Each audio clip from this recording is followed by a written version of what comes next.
go. Look at that. Would you look at that? I know, right?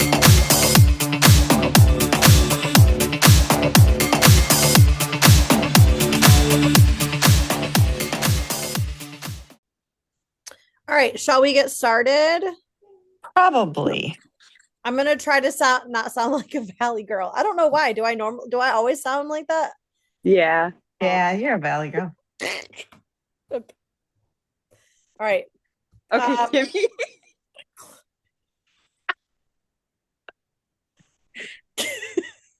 Something wrong. Do you want to introduce the cast? Certainly. Okay. Welcome to podcast number 3 of ADHD for adults. The fact that you still don't know the name of the podcast is very ADHD, but that's okay. Isn't that what it's called? Yeah, he was just fancy about it. Yeah. Oh, it was just a little turned around, but Well, I'll redo it. What's the name of the show? it's fine. I like it. No, it's called Adult ADHD. Thank you. Ladies and gentlemen, please put your hands together and welcome all of us as we join the podcast of Adult ADHD. You changed your voice to match your avatar that's on the screen as everything. Why, certainly. I'm just proud of us that we have made it 3 episodes already and we didn't I don't know, quit or procrastinate or anything. So we're on it, guys. We're good. We are. Well, because I think it's just fun to talk to everyone. Yeah. And catch up and stuff. It's an easy thing to fit into our day. But Kristen gave us homework and I didn't do my homework because I forgot what it was. So that's for ADHD. I did give y'all homework. And I had homework. So I was given homework. Maybe we can start with that at our roundtable introductions. So I'm Kristen. And my homework this week was to watch a Seinfeld episode because I have never watched Seinfeld before. And so I didn't even give any context. I didn't start from the beginning. I just went in and you guys wanted me to watch the one where Elaine says the dingo ate your baby, which I believe was season 3, episode number 10. Because I Googled it. Say it again. What did she say? The dango ate your baby. Okay, thank you. Okay. Maybe the dango ate your baby. There you go. I can't do the impression as well. Good. Okay. And what was your impression of the dango ate your baby? No, I sound like Forrest Gump, but I can see. Okay, here's my honest review of that episode because I've never watched Seinfeld before and I don't know that you guys are going to like my review, but I just want to be honest. I'm sure it was fine in its time. I don't think it stands the test of time. I don't think I LOL'd. I can see where some characters like Kramer, I might think that he's funny, but I don't know. I found it to be I don't know. I didn't understand why she said the dingo ate your baby. So I was thinking maybe there was context that I missed. Yeah, you're a little young for that. Previous. Oh, there's a cultural context to that? Yeah, there's a movie. What's the famous lady, Kim, that's in the movie? She's won a bazillion awards. There's a movie where the dingo actually comes in the tent and eats the baby. I gotta be honest with you. I do not know what that reference is from. So that's not the funniest episode to me because I don't remember it. But see, I knew I was missing something. Okay. That makes sense though. Yeah. Okay. So I'm sure yeah, that makes more sense that there is some cultural context to that. So that speaks to maybe, right. I don't know how I grew up clearly, but I think she was getting frustrated too because the lady kept saying fiance. Yes. And so that's also a reference to this movie. It's called A Cry in the Dark, which it came out in 1988, which makes sense that you guys wouldn't know much about it. However, my mom was the queen of made-for-TV movies, and it starred, I'm looking it up, Meryl Streep. Okay. That's the name that came to my mind, but I'm like, surely that's not it. But okay, it actually is. Kim, you need to It trust says, yourself. Trust says the mother whose instinct. child was killed in a dingo attack in the Australian outback fights to prove her innocence when she is accused of murder. But what's a dingo? Yeah, what's a dingo? That's what I was gonna say. It's Are an you serious animal. right now? Oh. It's like a dog, but like a uh, wild dog. Yeah, like an Oh, outback, like an Australian outback dog. Mm-hmm. wow. So that's deep. That's Okay. serious stuff. I thought it was just a joke, but now that you've given context, it's I mean, it was a joke, but there was a point behind the joke. yes. Okay. We have to give you a different episode now because and just remember it's a show about nothing and about super selfish people. So you have to come at it from that perspective. Yeah. And He doesn't want to. I didn't walk away from watching that episode needing to ever watch it again. not Okay, give even it one okay, more chance. just You're not- one. Soup Nazi was what came to my mind. Like if you watch the Soup Nazi episode, Yeah. you might change your mind. Okay. You know who's hilarious in the show? He's not on there all the time, but Jerry Stiller, Ben Stiller's dad. My He's the word. older guy, He Yeah. um King and Queen's dad. yeah, he was in that episode, I think, because I recognized him. He's He- hilarious. And George's mom, yeah. Kramer is actually, believe it or not, he's the one that annoys me the most. I think Elaine is funny. Mhm. Jerry, well, I take that back. Jerry is actually my least favorite out of all of them. Yeah. The I mean- stand up at the beginning was cringy, but I'm sure it made sense in its time because was that early 90s, late 90s. Yeah, early 90s, 92 ish. Yeah. Okay. I think my second favorite episode is when Elaine thinks she's a good dancer and then everyone's trying to tell her that she's not. I like that one too. That one's good. And I relate to her in that, but I don't really think I'm a good dancer. So just a good cheerleader from what I've heard. What did you say? You dance like her?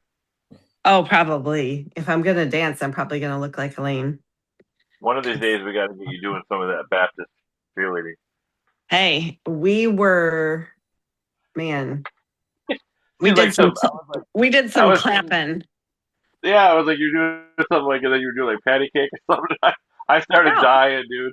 No, it was not patty cake. It was HELLO. Hi. And it was a very popular thing to do in Baptist cheerleading. Like you had to say hello at the beginning of the game and say, "Hi, I'm Kim, 88.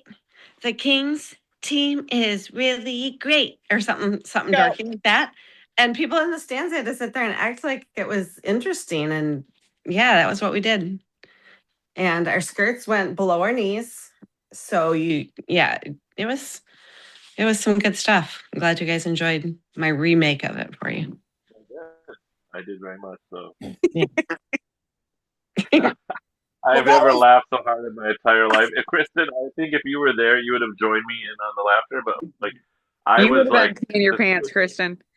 I This didn't kid came up to realize me I and was said, that funny as I did my cheer, but you know. I was just laughing. I don't at think you. it was funny like making fun of you funny. I Yeah. think it was funny like I wasn't expecting what was going to happen. I'm expecting like a regular cheer, and then you did some kind of like I don't know, clicky clacky. I don't know, it was like I don't know. I don't know what that was. Like, I don't know why. I don't know why it's still in my brain, to be honest. Like, I don't know why. I mean, I can't remember a lot of things, but I can remember that stupid sequence of. How did we even come to talk about cheerleading? Or You how said did that you were a flyer. Oh yeah. You were a cheerleader. So that's cool. Like, she was like the cool kind of cheerleader, a flyer and all that. So, Yeah. yeah. like him, like I did cheerleading and then for the Baptist team, and then he like I'm expecting, and I wasn't making fun of you. It was just I was expecting like a regular what I would call a regular cheer, and then you went into like some like patty cake, clicky clack. I don't know, like I don't know what that was. I started dying, Oh, and no. I could not contain myself, and I feel like an idiot because everybody at Middleville probably thought I was nuts. Like kids were coming up to me asking me if I was okay, but. But really, I mean, truthfully, we aren't. So that was okay. And I'm sorry, my dog, apparently Amazon is here and my dog is going to be barking for a minute. So just I can mute myself, but You're fine. okay. Okay, so I said my homework. Kimmy, your Baptist cheer, was that your homework or did you? No, I don't remember what my homework is Okay. because ADHD. Mm. I think we talked about, you were going to teach me how to do I don't want to say it wrong, Annie chart? Correct. Annie? Yep. Like Annie chart? Annie. Yep. Annie chart, because you have been trying to get me to Are you okay? think more critically and do an Annie chart. And I think connected to my homework, Clint was supposed to make an Annie chart and we're supposed to hear about it today. Yeah. I have it right here. All right. Pull it Go. up. Also, your background makes you look like you're on Honey, I Shrunk the Kids and you're like in Blades of Grass. Dude, that is the dream. Yes. Isn't it? That was like the best. That was my favorite, like one of my favorite movies growing up. I saw it in the theater. I was like 5. And I wanted to 5? be. Wow. Hold on, sorry. I had it out earlier, and then I So, put it in the theater. just to, I don't know, land the plane per se. An Annie chart is a tool that is part of the classical model, and I could nerd out about this. Let me just put it like in the most direct forms because for all of you listeners, this is a really, really good tool. I'm going to try to not get in the weeds about it. Excuse me. So, an Annie chart is something that you use when you want to research or you have a question about something or you want to prove your point about something. And so you create a statement that you want to prove. For instance, I would say that something I've been working on, I haven't done an Annie chart about it, but I want to, would be we should spend more time reading the Apocrypha. Okay, so that's just something from a rabbit hole that I have gotten into lately. So what I would do with that is I would create 3 columns. It's one is, excuse me, affirmative. So I would find 30 things that affirm my stance on it. The next column is negative, and I'm going to go find 30 things that basically say that I would be wrong or that disprove the point I'm trying to make. And then 30 things in the interesting column, A and I, affirmative, negative, interesting. So the whole point of this is it's really hard to find 30 things, but as you start researching and you're categorizing your information into the 3 columns, you're using the information that you're finding that should allow you to ask deeper questions. And the whole point is that you have to get through the hard of researching to be able to complete 30 things. And then at that point, you should be pretty well versed in either, okay, I'm able to really argue my point, or you know what, through my research, I realized that I could be wrong. And then I might find that I disagree with what my original stance was. And then the interesting column should lead you to deeper questions and deeper thought process. But they can be things that eventually you can use to affirm your position on something. So, the end. I like it. I feel really stupid because I have been studying about classical education for a few years, but I didn't know that the Annie, that was an acronym. So you taught me something extra new today. So yay.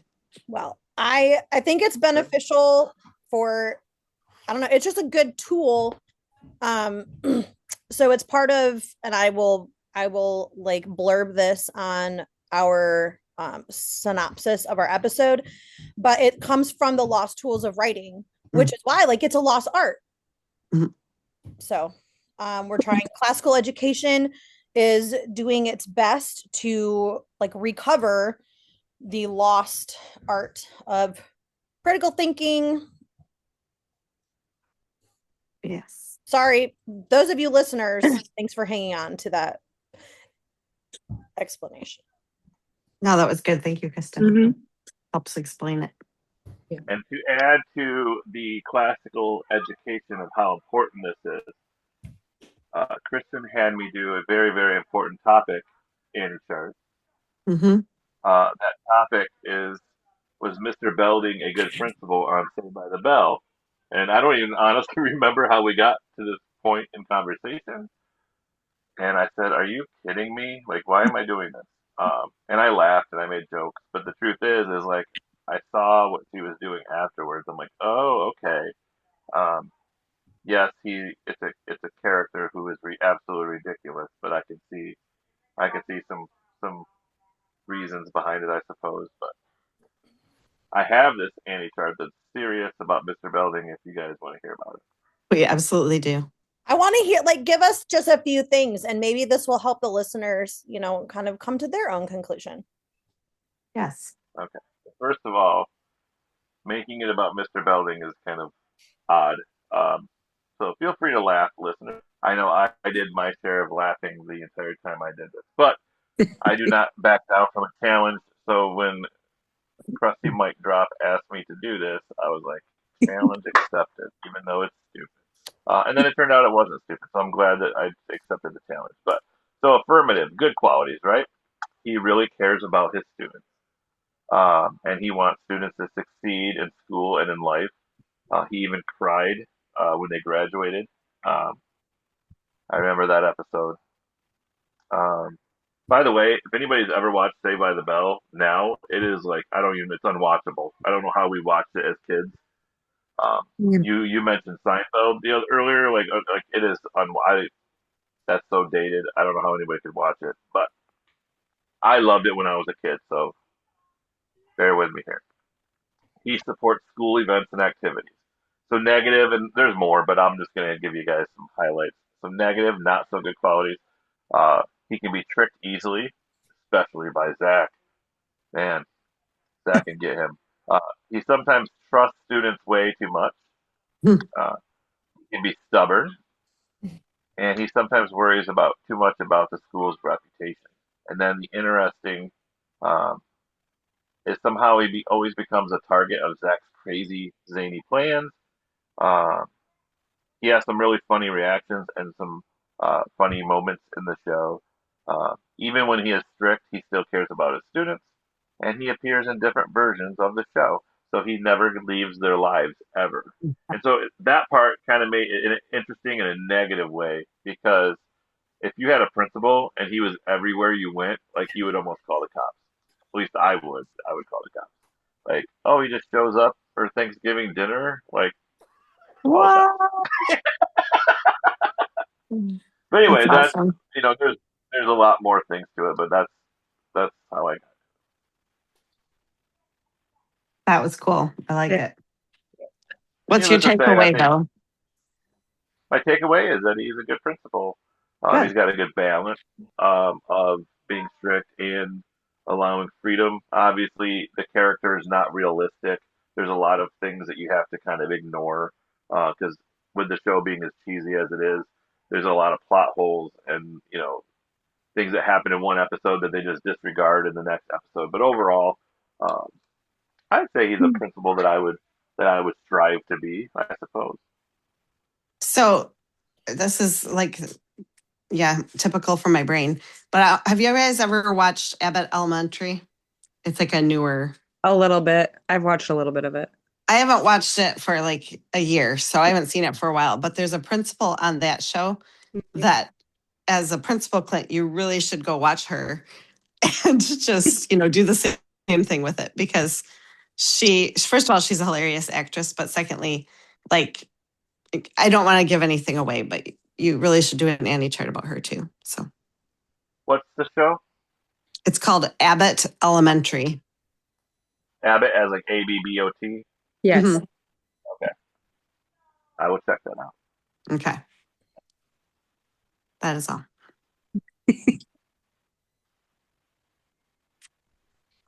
All right. All right, who else is up with the homework? Mine, I think, was to research about the anagram. How do you say it? Anagram. I didn't do my homework either, but I know it's like a personality test. And I took one yesterday and I got all the way to the end. And then it said that I had to pay for my results. So I was like, are you serious? We got to find the free ones. I hate that. Yes. That happened to me. Somebody sent me a link one time and said, I think it was, I don't know who it was. It was somebody at the school. I And took time and thought into that too. Yeah. it was the day that Brandon and everybody, we all went to like Grand Rapids to get like 80 trailer loads of junk for the, or not junk, but stuff for the school. Yeah. Because I was in the car the whole time taking that test for the entire time, and then I got to the very end, and it was like, okay, just flip your credit card of $29 or whatever. I'm like, no. That's so annoying. Well, we'll have to ask somebody who, well, maybe Kristen, who is knowledgeable on it, what the right test to take is, what the free one is. But we will be talking at a later episode about the Enneagram because I was asking them some questions about it, and I want to do more research and kind of learn more from a Christian perspective. And Kristen challenged me to do an Annie chart, so I will eventually do that. And I apologize for my dog again. It's another delivery driver. I don't even hear him. No. Oh, that's good. Um, Because he's loud. Again, please shut your dog up. Super loud. I will link the free Enneagram website on our synopsis again. And then our listeners can also, if you haven't taken the Enneagram test, in order to join us on a future podcast when we do dissect that, then you'll be up to date and you can kind of follow along with us. So good idea. Yeah. Okay. I got bad news, guys. Uh-oh. Abbott Elementary is on Hulu, and I don't have Hulu. So. Oh, man. I have Netflix. We go back and forth. That stinks. That's probably why I haven't seen it for a while, because I don't have Hulu. But maybe I can find some clips of this principal to share with you later, because yeah, she's interesting. Okay, I'm gonna let my dog go. Well, when the world decides again to combine all of the different apps into one app, then Clint, you can watch that again. I know, real TV again. You know what's crazy is when this first came out. Did we already have this conversation? We had a slight conversation. Yeah, I feel like we had like the exact same conversation, but like I was all advocate for it, and now I wish that we could go back. So I'm just gonna leave it there because I'm pretty sure we've already had this conversation. It's an important conversation because it's super annoying. But well, to watch football, if anybody watches football, you got to literally have like 12 channels now. So you got to have like, because the Monday night game comes on ESPN, and the Thursday night game comes on Amazon, and then different games come out. Like Christmas game was on Netflix this year, and then but then you got your Peacock and your Fox, and it's like good grief, dude. You know, it's ridiculous. And then in order to watch the Olympics these days, you basically have to pay for it, which is super annoying. Well, yeah, Kim, I wanted to watch the Olympics. I did tell you guys that I did download NBC Peacock app. And even still, they only showed some of the events, which weren't necessarily the events that I was always interested. So I was clicked on something. It was like, you need to have USA or you need to have DirecTV for this. I'm like, they're going to try to get your money no matter which way. Yeah. No one can win.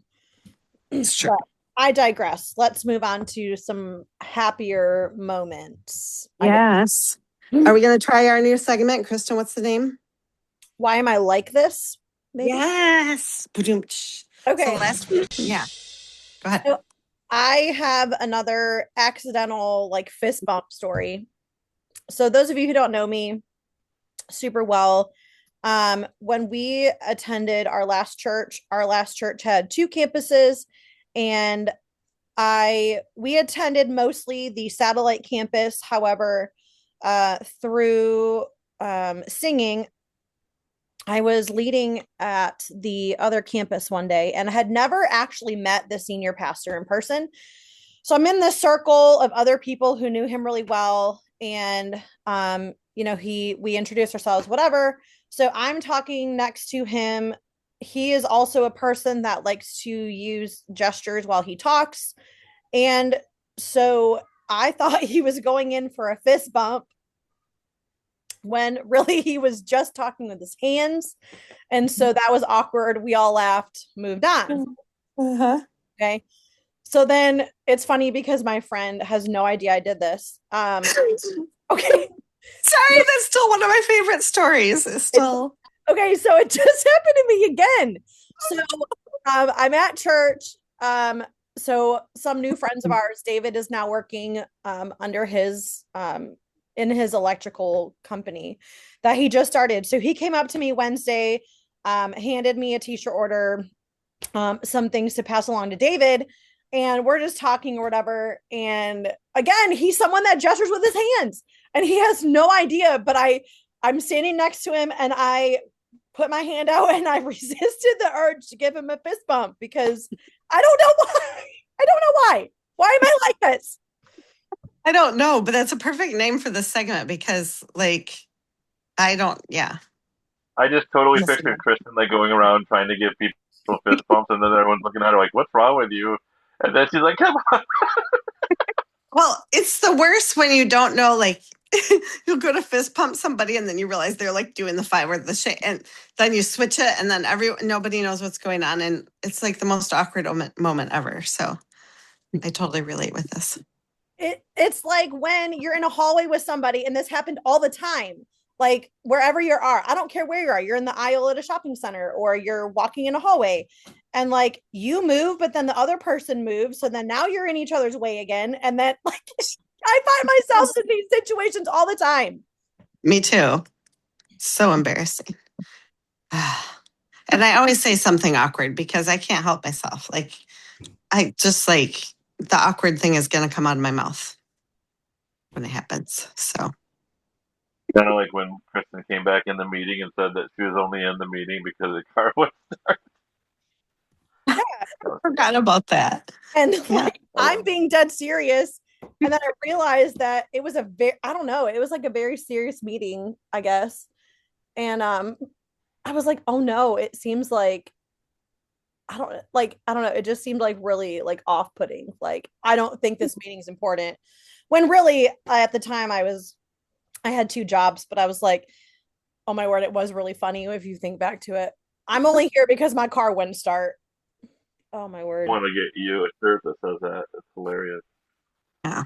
Probably need that shirt. But what was the shirt earlier today we were saying that we all needed? God is always on time, but I am not. Was that what it was? Yeah, something like that. Yeah. Yeah. I feel like I need to make that shirt. Speak for yourself.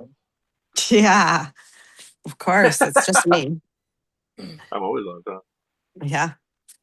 Well, like, how are you guys with, sorry, this is a digression, but like, and maybe we've talked about this, but morning alarm clocks. Like, are you a snooze person or are you a get up as soon as it goes off? Do I even have to answer that? Yes, you do. Okay. I'm not even lying. Are you ready for this? Mm-hmm. I told one of the students, and they looked at me like I was insane. I have an alarm that is set at 5:45. I have one that's alarmed that's set at 6, 6:08, 6:12, 6:18, 6:22, 6:27, 6:30, 6:44, and for good measure, 6:55.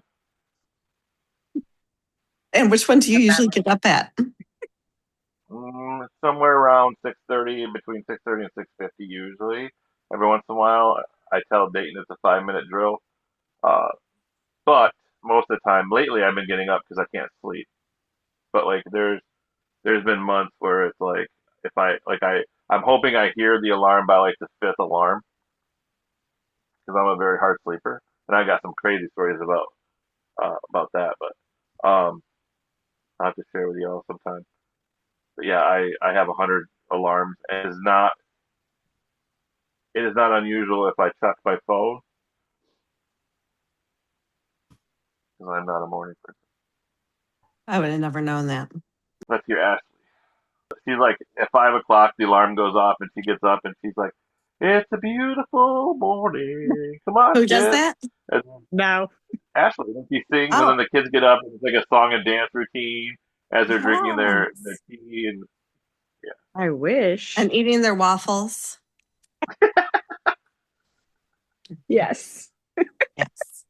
And I bet you she has a really cool cheetah robe that she wears when she does that too. I do. Yeah. So when do you get up on your first alarm, Al? No, I hit snooze a couple times, but I don't have that many alarms set. Yeah. And Clint has beat me to work all last week, so. He said, "I don't have that many alarms." Are you judging me? No, that's just a lot. That is a lot. Well, I don't have to set that many because I can hit snooze as many times as I want. So I don't even know. I like usually set my alarm for like 6 and I get up by 6:30. And in between there, my alarm goes off and I snooze it like 4 times. So yeah, I'm the worst. Kristen, you never said. Well, I am in a season of life where I don't personally need an alarm. However, I do wake up for David because he goes back and forth about what time he needs to get to work. And so that's really my only alarm because Judah sleeps in till typically like 7:30. And so he's pretty much my alarm clock. The only alarm I make sure I set for all of us would be like on Sundays because we have to drive an hour to church right now. And so we really got to be up and getting around. So yeah, babies are good alarm clocks, that's for sure. yeah. This portion of the show is brought to you by Signature Select 100% cotton swabs. When you need a swab that's 100% cotton, why turn to anyone else other than the Signature Select 100% cotton swabs? They're almost as good as the name brand. Now with easier opening instructions. Signature Select cotton swabs. People in the north don't care about people. Oh, Right. don't be dissing us northerners. Oh, I'm just kidding. However, people, I don't know, people care on a different level here. So we've moved to North Carolina 2 times, and both times it was like a culture readjustment because each time I was like, oh, I realized that, I don't know, not that I feel rude, but you're rude in like their eyes, I guess.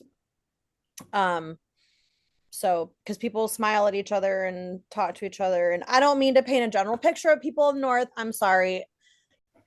Okay, so not that people in the south do it perfectly, but I feel like people are in less of a rush down here, and I like there's nothing wrong or bad because like it's good to, well, okay, I guess it is wrong because eventually you just learn to not care about people, and then it feels awkward when you do. Okay, so if you guys have not heard Jim Gaffigan talk about the South, you 100% sure or should talk yeah. because that's something that everybody kind of knows is that the South is a little bit more laid back and like slower. And he makes, dude, it has me rolling. And then especially because I have family in Louisiana, so we listen to it together, and like they live that, so they laugh hysterically, and it's like we see it. Um, so yeah, you're not saying anything that we don't already know. Maybe, do you think part of it has to do with like, okay, at this time of year, you're not going to stop in a parking lot and say hello to somebody that you don't know because it's freezing. So like in the South, you don't have quite the same concern, but maybe we're not, maybe like in the store and stuff, we're also not friendly. I don't know. I feel like we've got a little Midwest nice going on where we are though. Like, so we're kind of in between, aren't we, in Michigan? Probably because I've met people from New York down here because Raleigh seems to be this like everyone moves here kind of thing. And it seems like they're even worse than we are, just like traffic wise. And yeah. So yeah, obviously it's like, you know, relative to wherever you're at. But no, Kim, you make a good point where people are freezing, but people down here, like they want to stop and talk to you about how freezing it is. Oh, okay. So it's beyond just like practicality. It's just a necessity that they talk to you. Yeah. So Gotcha. Which is good. It's a heart check because we should be just like, we should want to choose people over things, and that is a hard balance sometimes. That is very true. I like that. Yeah, I bet even deeper south, people go even more over and above the hosting, which is a good thing. So,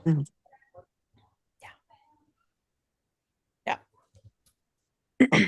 Allie, do your kids appreciate when you make them waffles every morning before school? Yes, they do. Good. They better. You do for real make waffles a lot?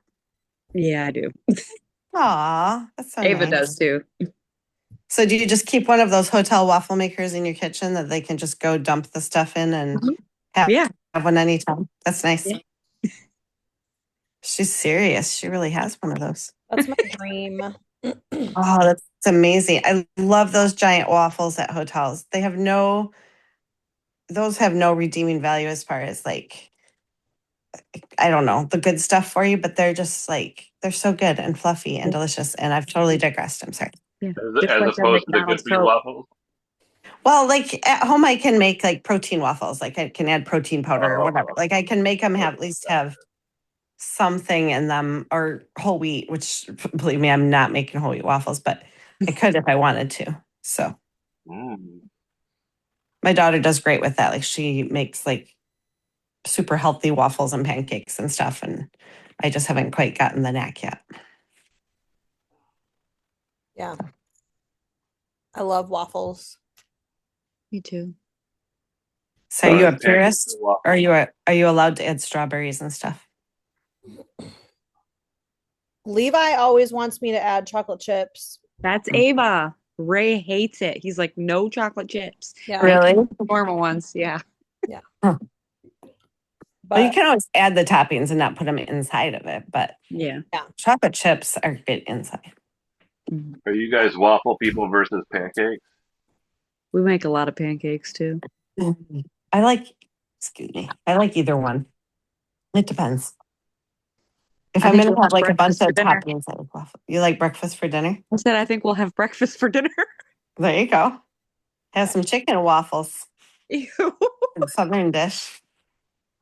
Allie, like that's your homework. That is your homework to make chicken and waffles. Chicken and waffles. Don't hate it. So chicken, obviously chicken tenders. It's a huge thing down here. And it's so good to like mix the sweet and savory. Wait, you put your chicken in the syrup? Yeah. So make your waffle, boom, and then you put chicken tenders on top of it, and then syrup, and like you can add like a hot honey or something. I don't know before you try it. No, what? Whoa. Okay, there's a. Do they have chicken and waffles at Bojangles? I don't know. I just picture the Waffle House. I don't think so. And my dad has a gripe with the Bojangles that just opened near y'all in West Michigan because apparently they don't have bone-in chicken at your Bojangles. They only serve meals with chicken tenders, and they did not do y'all right. They did not give you a real Bojangles up there. So we have a Bojangles somewhere? Yep. They just opened one. Grand Rapids? Because as we learned, Grand Rapids seems to be a test market for a lot of things, but that's a lot on a different podcast, a conspiracy truth podcast. But let me just say this. If you have a lot of Grand Rapids interest, because a lot of you live up there, I highly suggest you look into some things about Grand Rapids. Some fun facts, if you will. The end. Okay. So, all right. Anything else anyone wants to put on the table before we finish our conversation? My mind is blank. But Clint had something. Yeah. What'd you have? I said I had something if needed. It's needed. It's needed. Is it needed? Of course it's needed. Allie wants we were talking. Oh, what? I said Allie wants to talk about it. Go for it. What? Oh, my thing? Oh, sorry. I thought Yeah. I thought she had something. Sorry. No. No, I was just I was talking to Kim a little bit about it last night, texting, and then it came back up today, just like I I don't want to use the term whitewash, but like American Christianity has this notion because we've been so spoiled in America for I don't know so long that like we think that if it's God driven or if God's calling us to do something that like every door is going to open up for us, that it's going to look easy and simple. I mean, like I've even heard preachers preach that like if God wants you to do something, you're going to see all the signs open up, and I struggle with that because that's not always the case. And I'm not saying that we won't see signs when God Mhm. calls us to do things. What I'm saying is that he's going to call us to do some really hard stuff sometimes, and he's going to call us to do stuff where other people are not. It's not going to make any sense to anybody except for you, and it might not even make any sense to you.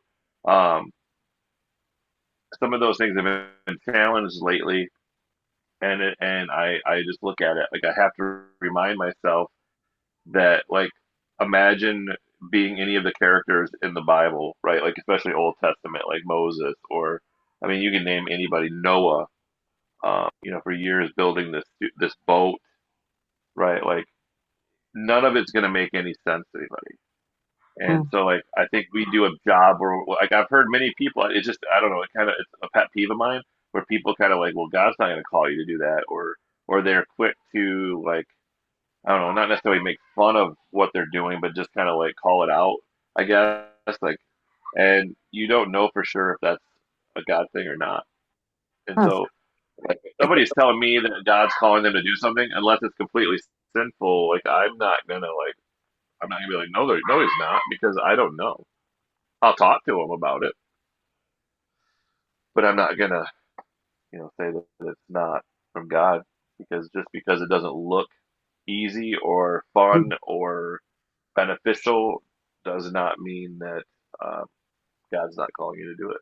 I had a pastor. I'll give you a good example because sometimes I talk in riddles and people can't understand what I'm talking about. I had a pastor friend who I can still consider him a friend. Uh, he was um, at a school down here, and the Lord called him to go to northern Michigan, um, way up in Marquette, I think it is. He didn't know nobody, so he like transferred for like a semester or whatever. He went up there, and then like the Lord, like he got up there and got settled in, did a semester, then the Lord called him back. Mm. Well, I mean, just think about that. To the average person, they're going like, oh, so was it really the Lord, or did you make a giant mistake, right? Like that makes zero. God's not going to call you all the way up there for a semester just to come all the way back down. Like that's a failure, right? And it took him like 36 years or something to figure out. And I'll have to like re-talk to him about what the situation was, but it took him 36 years to realize the whole point of that trip. So, like, That's you can't tell somebody that something's not what God wants you to do just because it doesn't make any sense or doesn't look like it makes any right. Well, I mean, God called people in the Bible all the time to do things that weren't easy. So I don't know why, like you said, we've whitewashed it to make it, that God will only lead us in easy paths where that's contrary to his word. So I like that. I'll agree with that. I can't agree enough because there's been plenty of things that David and I have felt that needed to happen that just looked kind of silly. Um, I think even in like the moving back and forth to North Carolina, Michigan, uh, God's already revealed some things that made sense in both of those seasons. And um, just even, okay, even using things that we don't even think are necessarily like in the Christian realm. Okay. Um, things that are like secular. For instance, I used to listen to this radio show that's based out of Grand Rapids, not necessarily when I was walking with the Lord. Um, the content of the radio show is not always like the most on the up and up. However, I really enjoyed the conversation. I think honestly, it taught me how to have conversation because growing up in a public school, I really don't think that you learn how to have discussion properly. So, anyway, I digress. One of the radio show hosts talked about his son had this rare disease when he was a baby. And for some reason, like my brain just kind of clung onto it because I do like the science realm, and I studied a lot of anatomy classes when I was going to school for medical. Like I had a dream to be in the medical field. Anyway, so I like clung on to this disease that his son had and just could not believe like it was just super rare. Okay. So I always remembered it. And then Levi was born, and 7 weeks in, all of a sudden he's having symptoms of this, like the Lord like had me pull out this file in my brain, and the doctors thought I was crazy, and they're like, no, it's super rare. It's highly unlikely that your son has this issue. Wouldn't you believe that my son had this issue? And the only reason that I knew that Levi was going through this was because I remembered that guy's story from, like, goodness, it had to been like 15 years prior, you guys. Like, God uses the wildest things to help us along the way sometimes. Like, it's crazy. That is crazy. That's a cool story. Yeah. So we ended up giving, like, Levi had to, like, literally had to go into emergency surgery. So, and I was, not that I needed to be right, but like sometimes our instincts as a parent, like, kind of have gone unchecked, and you really just have to advocate for your kid. Wow. That's awesome. And you remembered even the name of the disorder or whatever? Pyloric stenosis. Wow. So if the Lord needs to use that for anybody else, it's a super rare condition where the muscle between your stomach and the part of your small intestine is actually in a ring formation. And so in certain circumstances, that ring will completely close. The only way to fix it is to go in and basically cut the muscle.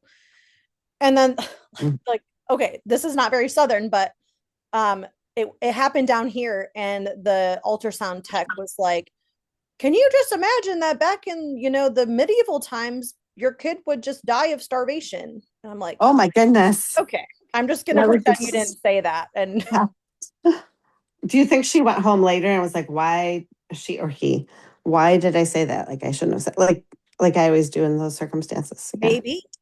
Maybe. So, and Clint, to go off your other topic, because I definitely digressed into a different topic, but I think a lot of what you're saying is that prosperity gospel thing that has kind of taken hold. Yeah. Everything's going to be hunky dory. Yeah. Not just prosperity as in like we get rich, but prosperity like if God wants you to go through something, that He's going to make it super easy to go through it. And it's like, like I don't think that's biblical. Like if you look at all like the stories in the Bible, like yeah, I'm not saying that He won't. See, God can do anything He wants, uh, but like I don't know. And God can use anything He wants and anybody that He wants. And I think sometimes we judge. I do. I know I do. I'll be the first one to tell you. I judge, and maybe whether it's right or wrong, because I know certain things you have to judge. But like I'll judge whether somebody is truly saved or whatever, or if their heart is in the right place. Like Jelly Roll, I was on the fence about that guy for a very long time. And I not to name drop and like be like another subject or whatever, but like I like people are like, oh, he's doing amazing things, and I'm like, hold up, like, and I started analyzing that, and then like his speech at the whatever award show that was recently, I was like, you know what? It was like God spoke to me like I can use anybody I want regardless of how good or bad they are or what they've done. Like, and I'm just like, yep, I'm gonna shut up now. Boom. Mic drop right there. I mean, if we were alive during Samson's time, what would we think of Samson? Of who? Samson. Samson. If we were alive you said Santa. I thought he said Santa too. Yeah. What would you guys think of Santa? I would say ho ho ho. Like none of us are gonna be like, he's the man of God, right? Like, but God used him mightily. Now, I think God, and here's where we get into some situation where like some denominations will get into the predestination stuff, but I think God wanted to use Samson differently. I don't think that having an ego and being the way that Samson was what God intended. Mm. But Romans 8:28 says, "For we all know that all things work together for good for those that love the Lord." God's going to use if God chooses you to use you, like He's going to use you. And Samson's a great example of how we are too. Like we're no better. Like He's going to use us through our stupidity, and He does. I think He wants better for us. I think He wanted better Mhm. for Samson. I think He had bigger plans for Samson, better plans for Samson. But then Samson kept being human and messing up. And so finally, obviously, it came at his own demise. But I love the fact that he took out more Philistines on that last day of his life than he ever did Mm. combined. Like that right there is my favorite. Like when I read that, like may not have been the cleanest way and the best way, but at the end of the day, God used who He wanted to use, and you ain't gonna stop God if He wants to use you. So, Yes, very cool. sorry, I didn't mean to get all preachy. No, I think that was good. I was just processing what you were saying. I think it's an important component to this podcast because we all are strong believers, and it's a good way to encourage each other by like everything can be kind of circled back to like what God is doing in each of our lives. Right. Well, Even in the circumstances that don't look good. Yeah. I tell on myself quite often lately. I don't know what my goal like the goal with that is, but like I don't know when that Turning Point USA halftime show came out, I laughed at it and scoffed at it. I'll be the first one to tell you, like, oh, come on, like we got better things to worry about. And watching Kid Rock up there, I was laughing. And don't get me wrong, I like Kid Rock. Like we just inducted him into the Country Music Hall of Fame last year. But it's just like, isn't this like a little bit of overkill? Um, like to have this whole alternative thing. And I'm watching him up there, and it is silly, dude. Like the first song is not godly at all, and like there are people that are going to be like, he's Christian, I get. But then as he's singing that last song, I thought to myself, what if that's Samson? Mm-hmm. Right? Like I'm quick to like judge this guy, and I mean I make jokes about it still, but like I'm quick to judge this guy. And he does some stupid things, but yet like God can use anything He wants to use, and He used Samson. He didn't say, "Well, Samson, you made a bunch of mistakes. So I'm not using you anymore. I'm going to choose this guy." Like He stuck with him, Right. and it's not my place whether if Kid Rock is using God or vice versa or whatever. Like it is not my place to say that God's not using Kid Rock Right. Well, and or anybody. God can use anyone or anything, like even the worst people He can use to bring about His will. So, I mean, it's hard to look at things that way, but sometimes, but it's true. So you're right. Like Samson's a good example. Yeah, and none of us like again, like the verse wise, the scripture states that none of us are worthy. None of us. So we're all the worst, really. And you know what's crazy is we learn that in Sunday school, right? We learn that in church, right? Like I've never been to a church that taught us anything different than that, right? That's like a red flag if you go to church and they're like, we're better than people. But it's not about what they teach word wise. It's like it's practice what you preach type of thing. Yeah. And I see it. And I don't think it, I don't I'm not dissing any church. I think it's a human thing, it's a sinful thing, but like we'll say that, but then we feel like, oh God ain't using that guy. Are you kidding me? He used to be a crackhead or whatever. God used Paul. Like imagine being alive back in Paul's age and Saul before he converted to Paul killed your brother. Are you going to be like, hey, that guy's doing the Lord's work? Like, there's going to be some, I don't know, some friction there or whatever. But like, God's using a, a lot of people. Like, He's using everybody that's sinful because every person is sinful, and like, we're looking at it because we can see the outward sin. And I think sometimes as Christians we do that. We look at the outward sin so much easier than the inward because it's easier to see. So like and I'm not picking on anybody, but like, because I go to a Baptist church, but like Baptists are really easy to pick on, like, oh, he had a beer, or he had a cigarette, or he did this. But I would be more concerned with somebody that doesn't love people or doesn't have compassion for people or doesn't, you know what I mean, help his neighbor or whatever. Like we see the outward sins and we're like, God can't use that, but it's like if God's using you, He can use anybody. So Yep. And it has to be, and I think Jesus is very clear. It has to be. If it was by the minute, it'd be by the minute. But like it's a daily surrender, a daily look, and not that you have to dwell in your sin. But it's a daily look to say, I am no better than anybody else, and I'm no more inferior than anybody else.